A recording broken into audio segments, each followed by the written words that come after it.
Welcome back to Case Closed Anime Review, episode number 59. Reviewing the 962nd episode of the anime for Case Closed, Kogoro Mouri's Grand Lecture Part 1 of 3, and the 1044th chapter of the manga, The Meijin's Eyes. Yeah, first episode of this particular review series, I actually review a chapter of the manga. And in case you're wondering, is this episode an adaptation of the manga? Nope. It's a filler episode. Excuse me. Yeah. The episode starts off basically with, well, Richard Moore, his beautiful wife, Eri, Rachel, and Conan. Of course, Eri ran late. They have a drink, drinks a glass of water, and then she's off and she's never seen again for the rest of the episode. Yep. Bye, Eri. I think she's going to come back later on. Probably not next week's episode. Richard Moore decided to drink a tall glass of beer because he feels like it. Corin drinks some orange juice, and Rachel drinks nothing. Of course, also a comedic thing of them arguing because that's a common thing when these two show up. And, well, then they go up for his lecture. We see the detective boys briefly. Well, we see Anita, George, Amy, and Mitch. And they're there briefly.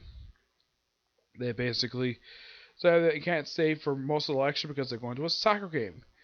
As for Eri, she's going to a lecture. She's basically got a busy schedule. Okay. So, they basically stay for a while. He drinks some wine. They leave. They go off the soccer game. Of course, something's happening. And then, bye-bye, Detective Boys. Don't see them again for the rest of the episode. Yep. Before they leave, they see sort of a confrontation between the predecessor of the previous owner of the building with the current owner, who looks like a woman, basically. I think her name was Rena. She looks like she's probably in her mid 40s, early 50s, I'd say. Though she looks pretty good for her age. And they argue for a bit. Now the place looks terrible. And then basically one of the detectives who's on the lecture, who actually is not a regular detective. He is actually an actor who plays one. He says his catchphrase to him. The guy says it doesn't mean anything to him at all. Though he does stop him from hitting him with his cane. And he, collapses. Lucky enough they have a woman, I think her name was May. And she apparently is a big fan of Richard Moore. So she helps him out, takes him to the room. Conan basically, actually, not Conan, Rachel helps him back to the changing room where he is. And Richard Moore comes out and he's completely drunk. So Conan and Rachel basically have to keep an eye on him. Why in the world he said they get drunk? No idea. Yeah, and how much wine did he drink? Because it looked like though he was on his first glass, and he came out and he was he got hit hard with the bottle. To me. And then of course, they're about to leave, they go for the soccer game. They murder then all of a sudden we hear a scream. Woman goes by a changing room, and there's blood underneath the door, so Conan runs outside, finds the man's room, and it's the actor. He's dead. He's basically slouching in a chair, a wooden chair, mind you, with a knife in his heart. Yep. So the police are contacted pretty much immediately. I'm kind of why can't they do similar to what they did with the previous week's episode? Heck, I think the one of the writing thing I think was really missing here. No one suggests basically calling the police. It just, there's the police. Bam. I would say a couple hours pass by. And then they get into the room. They have to, of course, they had the comic scene was going on. They had to sort of break a window in order to get in. Of course, they bring CSI people there. They examine the crime scene. Conan and Anita sneak in, along with May for some reason. And they notice the scars on the floor. There's dent on the chair. Excuse me. It makes some interesting points. They have to and they talk to some of the producers of the show, and they have to delay the lecture. And like they thought maybe they should cancel it, but they can't. They don't have the authority to do that.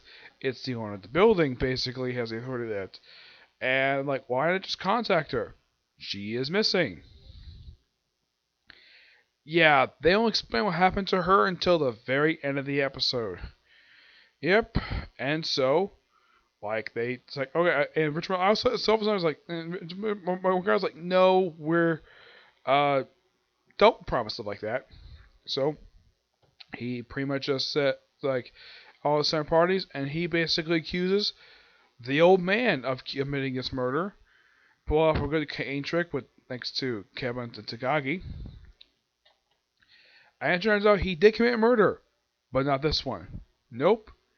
It actually is revealed at the end of the episode he killed the owner because the owner's dead body is found next to the building, next to the fire escape. How the heck it got there? Maybe she was pushed off the building. It's possible. It just oh yeah, she has a dead body and there's a dent in her neck, and that's it. Next week it looks like he's about to do his lecture, and who knows, maybe we're gonna be exploring more of it. What happened next week? Yeah, it's particularly very odd episode. It's also a joke referencing like Richard Moore. Like there's a reference to voice changer. But one thing I think Conan should have used in this episode, aside from simply jumping, why not him using the power shoes? He's clearly seen wearing them, and I'm thinking though, when was the last time he ever used those damn shoes? Like, there's no mention the shoes are in the shop. He's clearly wearing the power shoes, and yet no gadgets. There's a reference to the voice changer he probably has in his pocket, but aside from that and his watch, the little tranquilizer, it's like, okay, like he doesn't use any gadgets the whole episode. It's like just sit up for something more. But I'd say there's some weaknesses in the writing for this episode, but overall it feels like an episode that you would definitely see in the canon style of episodes. Yeah, if this was a canon episode, this definitely is written like it is a canon episode of the series. With Richard Moore there, and how much flamboyant he is by his reputation, stuff like that. It's overall a pretty good episode. The only weaknesses that don't really, the only things that the episode does not explain is to show why doesn't anybody suggest calling the police, and all of a sudden there's the police. Like, I don't know if it was cut or something. I'm not sure what happened. The motive for killing the guy, yeah, the motive is Richard Moore's theory of how he killed him. Basically, is complete nonsense. They, oh yeah, he didn't like his lecture, his catchphrase, so that's why he killed him. That's a pretty weak motive. So no. Also, how the heck was this murder even committed in the first place? The episode doesn't explain it, but look how we got 2 more episodes to explain it. Okay. Pretty good episode aside from the minor things, but it feels as though we're back to form. Maybe this is a sign that possibly the canon episodes might come back. Who knows? Now with the manga, Meijin Eyes. Just picks up like pretty much like right where last chapter left off, with basically with the guy found dead named Genda. So Yumi basically is told by Conan to call the police and ambulance. So basically Yumi's like, asks her best friend to come over. Hey, Mumiko, come over. Someone's collapsed. And of course, well, her boyfriend notices something with a blender, a toaster, and ice tray. Suspicious. And then she shows up along with Takagi. Yep, this is by far her first appearance in the series in quite some time. Yeah, the last time she physically appeared in the series was back when the Kaito Kid showed up. Yeah, during his last unofficial arc that he's had for the series. Who knows if the Kaito Kid might reappear again. But it's great to see her because Takagi has shown up in pretty much like almost every arc since then. Usually with McGuire. This is probably the first time in quite a while where he has shown up and McGuire is nowhere to be seen. Which I'm like, damn, that's quite something. And of course they questioned about what the heck happened. Of course, Yumi basically is talking to her boyfriend about why she's following him and thinking of an affair. Like, nope. But Yumi has every right to be because she is a police officer, well, uniform one. So basically, I think that he was strangled thanks to this remote. And people here are suspected, and they basically have the alibis, what exactly they were doing prior to this thing happening. Like getting like ice cream and of course Saito notices the two legs on the shogi board are missing. What the heck the things are? Don't know. That it mentions very unlikely is a serial killing. Serial killing. Yeah, she mentions that shogi player disappeared. Allegations of match ringing. That when they found his body, his shogi board next to the body of one of the legs moved, but that information was only made public this afternoon. The shogi board has two of his legs gone. Given that it had only been 2 or 3 hours since that detail was made, it's hard to think it was a copycat.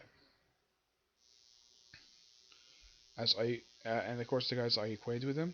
Like, no, we were senior good friends then. The this practice group was originally started by him. Members were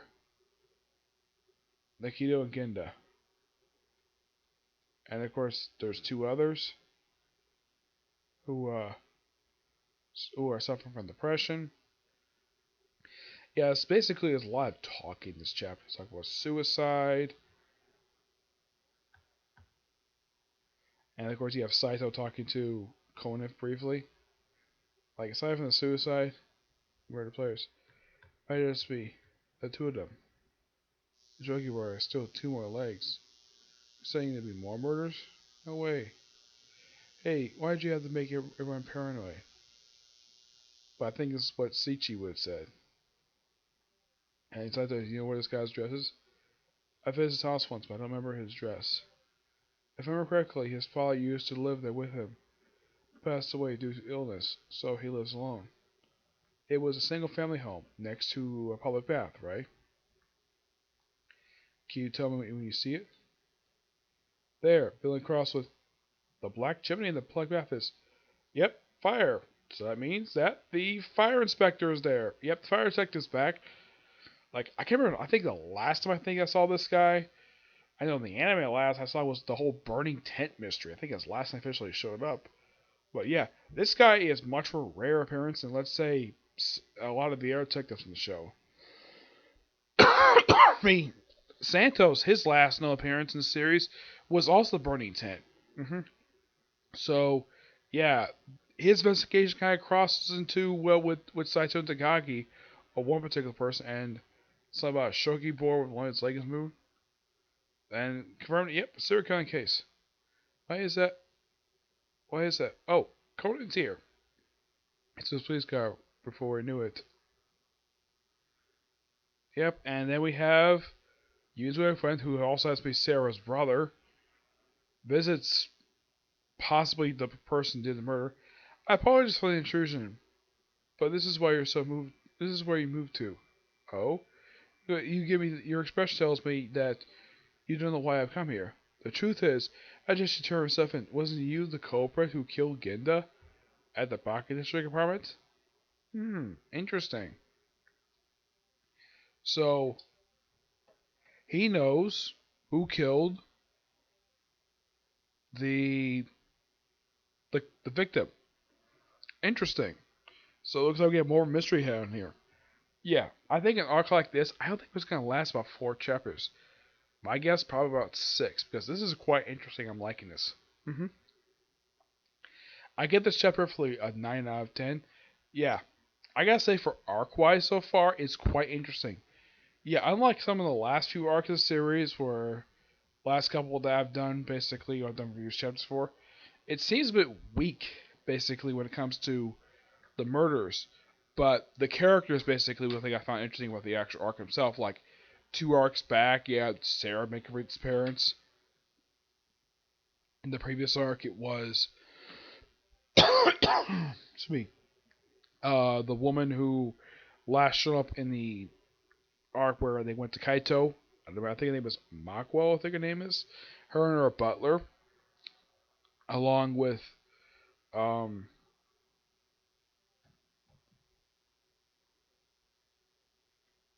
the two people from the Okaya City who have a thing for each other, but they're reluctant to share their feelings. Yeah, it was great to see them again in the previous arc. This one is quite interesting, and it's great to see. Like so far in this particular arc, we see return of Yumi, Tawanki, who happens to be Sarah's middle brother, and Saito. Yeah, three characters I haven't seen in a while, and it's great to see these people. Yep. So yeah, not much else to say about this chapter, but it's really good. Okay, I give this chapter roughly a 9 out of 10. Okay, so I was thinking of doing another movie review after this, but I figured though, I still want to do Seven Deadly Sins. I'm gonna do that next, and well, that'll probably be. I'll probably save the movie review probably for tomorrow. Okay, along with the first part of my review for Rima Half. Okay, see you next review. Bye.